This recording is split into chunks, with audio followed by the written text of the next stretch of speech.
Sorry, I got confused there. I thought it was saying I ran out of memory. It was just saying I'd reached the maximum file length. So I can keep going. Thank heavens, because I wasn't done. With my weirdo talk about semen and ovum. Yeah. Um, but there's a limited number, and so that's another important thing. Is the feminine is ordering because it limits things. It is a limiting factor. So it's kind of like the masculine is sort of the starting point, but nothing's going to happen with the masculine until you introduce this limiting feminine element, which can then take this boundless energy and actually make it into something. So the masculine represents the raw material. It's like if you have a sheet of white paper, woman can still be associated with darkness, but not be associated with chaos, because if you think of the darkness as actually imposing upon the light and actually making it so that stuff exists, you can't see a cube until you see the shadows on the cube. So you need both of them. You need this projection of light. You need the light to shine forth, but then you have to cover it up with these silhouettes.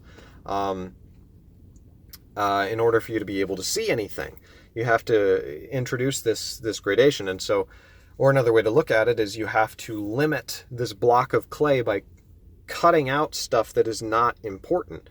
And that is what imposes this form. And so what happens with if you only had the masculine, then it's just excess. Boundless excess. Just, all this stuff is just being projected and nothing happens to it. Nothing, the metaphor I'm trying to pull there. But let's just be adults here. And it's only when you introduce the female element that the creative aspect can actually truly become creative, because it combines with something that is, in a sense, inherently limiting and thereby creative. So it's two different aspects of creativity that come together to make something and to make something actually exist. So they literally are like Heideggerian conditions for existence in and of itself, right? And biologically they are that way because of how reproduction works. But so yeah, so you have, Garden of Eden, where it's what happens here, you could say, is that the woman comes into the picture, and once the woman starts having children, it changes the whole dynamic, because suddenly it becomes much more advantageous to settle instead of to go running around always hunting, because suddenly this woman has these babies that can't do that. And so suddenly the female element ties the masculine down and thereby makes it so he's not just running around in the woods until he dies. The pure masculine now has this goal that it has to focus its attentions on. And so it starts building a house and cooperating with the female. And excuse me, sorry.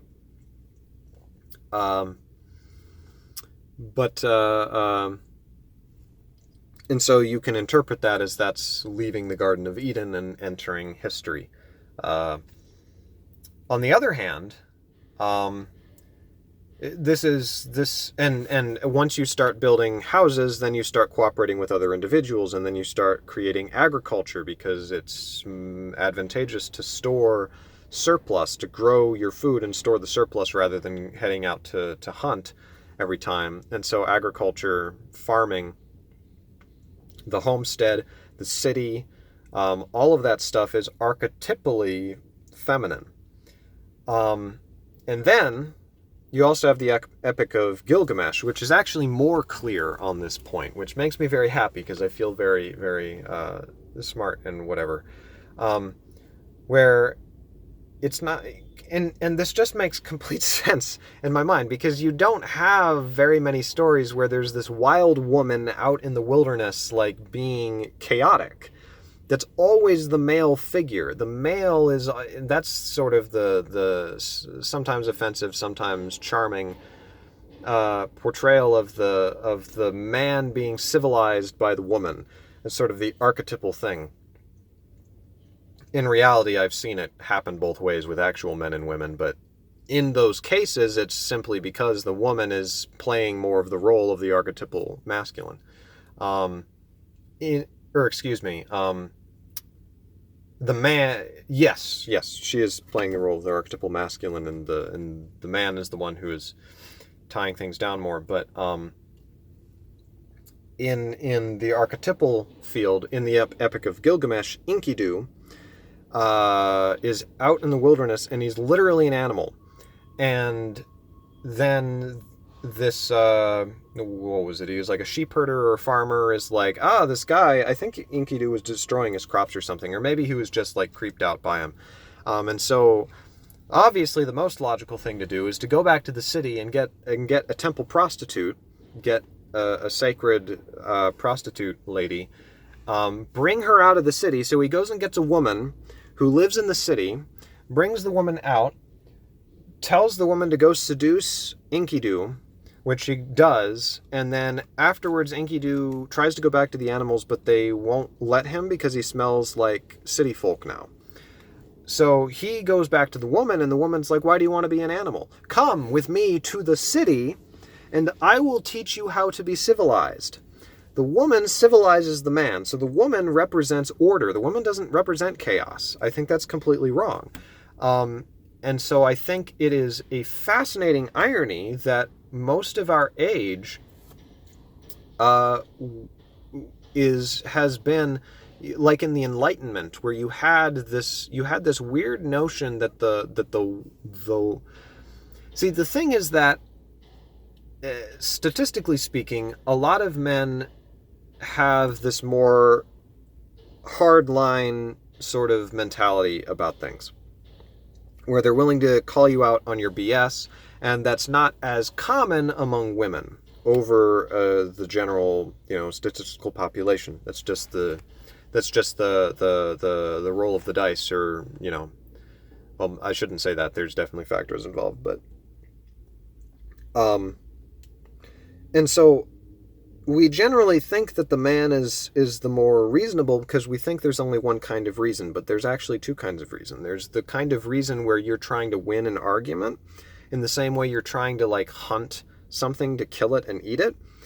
And then there's the kind of reason where you're actually trying to get an abstract position so you can get everybody on the same page and cooperate. And I think in like the Enlightenment and stuff, a lot of men, we think that they are the more reasonable ones, but really they're only using one kind of reason. I don't know. I've kind of gone all over the place. I don't know what you guys think of all of this. There were a couple more things I wanted to touch on, though, as I kind of get all of these ideas out there and see what you think. What was I trying to say? Oh, yes. So where I was trying to go with this is to try to describe. So,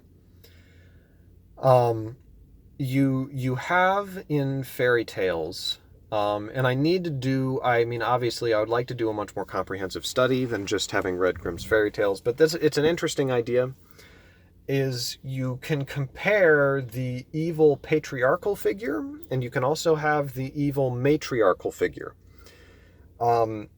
And I think these are two ways that society can go bad, is if they lean too much one way or the other. The evil patriarch, the evil patriarchy, as we might say, is in fairy tales, it's the evil king who you have the young hero who usually wants to marry the princess or wants to obtain something to save his family or something like this.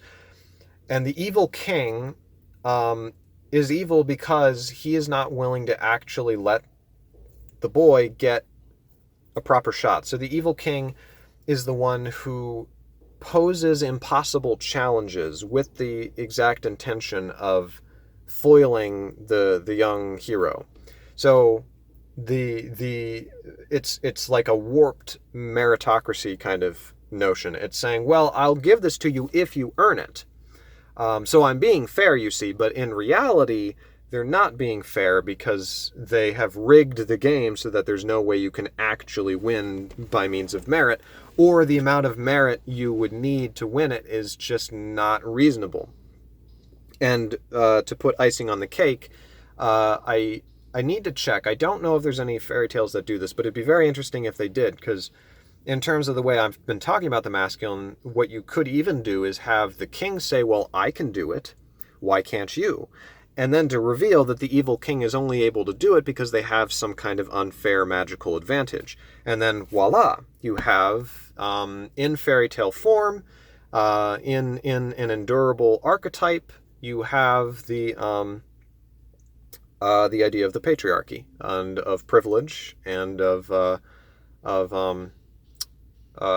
of that kind of nicely expressed in this idea of, and I think that's kind of part of what's at the bottom of a lot of it, is people are resentful of the figure of the evil father, who poses challenges and has no regard for special accommodations, and is posing impossible and challenges under the guise of it improving the person or of teaching them how to actually work in society. So you can see that the true good patriarchal figure is someone who is actually fair and has a bit of the good matriarch in them, that little droplet in the yin yang, that allows them to be a certain degree, a proper degree of responsive to where the other person is at, so that it transforms from just being,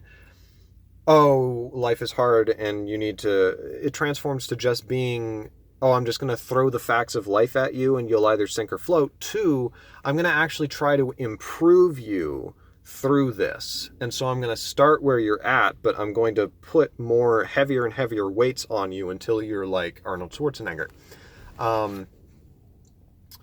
The evil matriarch is this odd opposite. So the evil patriarch, I'm sure there's other ways of doing it. You know, the evil patriarch will just kill you, will pose impossible challenges upon you, and will make fun of you, will scorn you.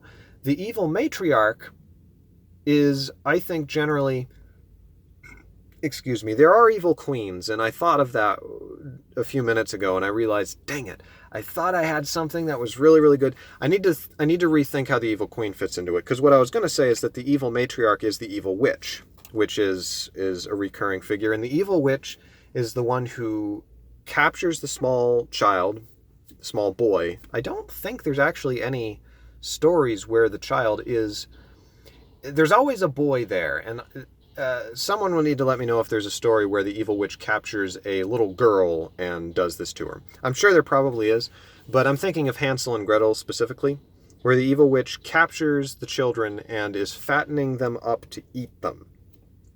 So it's very different from the patriarch, because what's happening here is the witch isn't requiring anything of them, is not...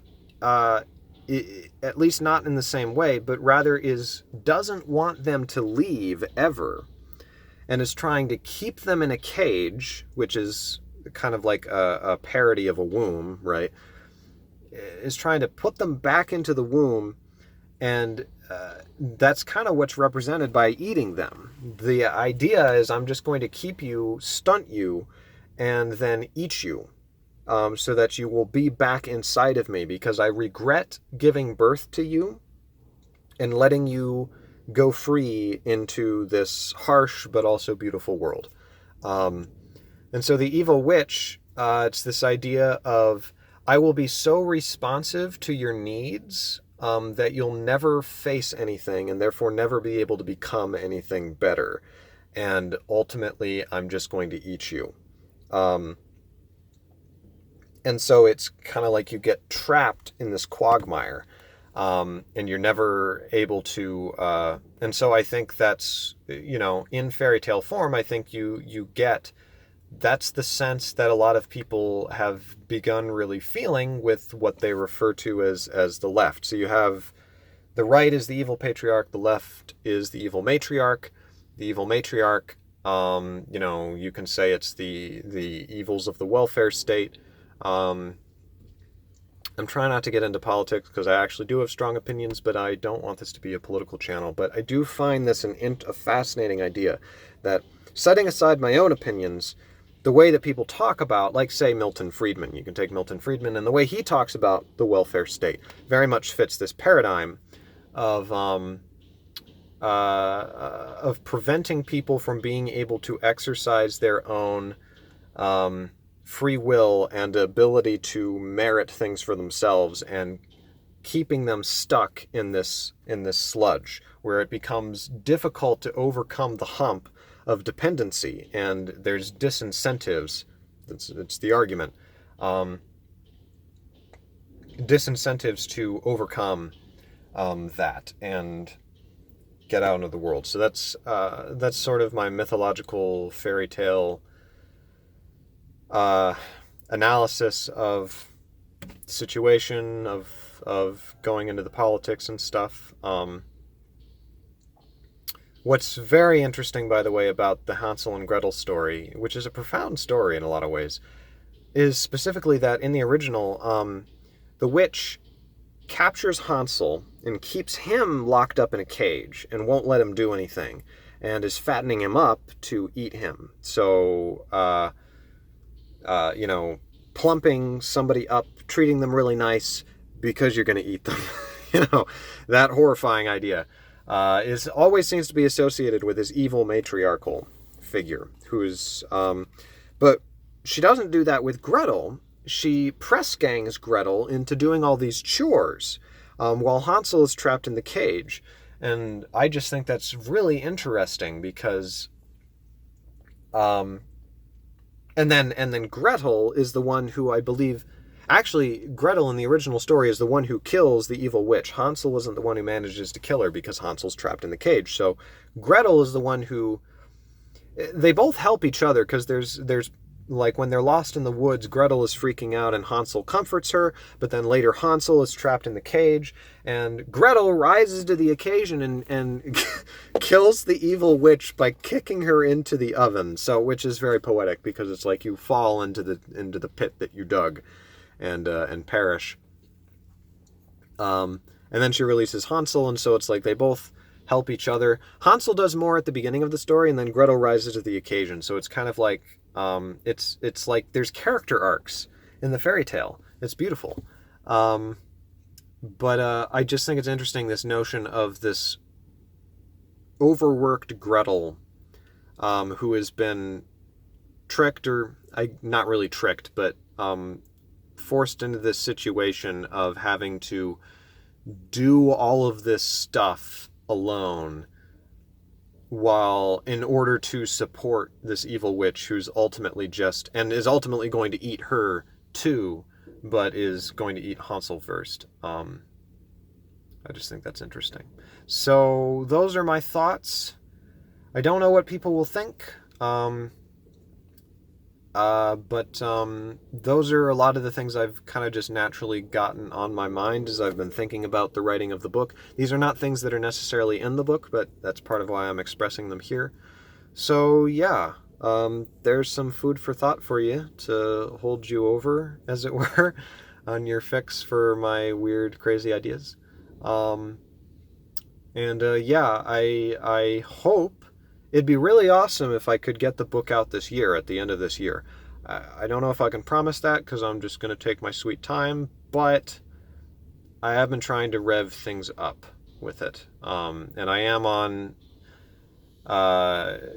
I'm getting towards the end. I'm more than halfway done with at least getting the actual writing down for it. So anyway, that's about all I've got. So thank you for listening and watching, and let me know what you think in the comments and all that good stuff. Cheers!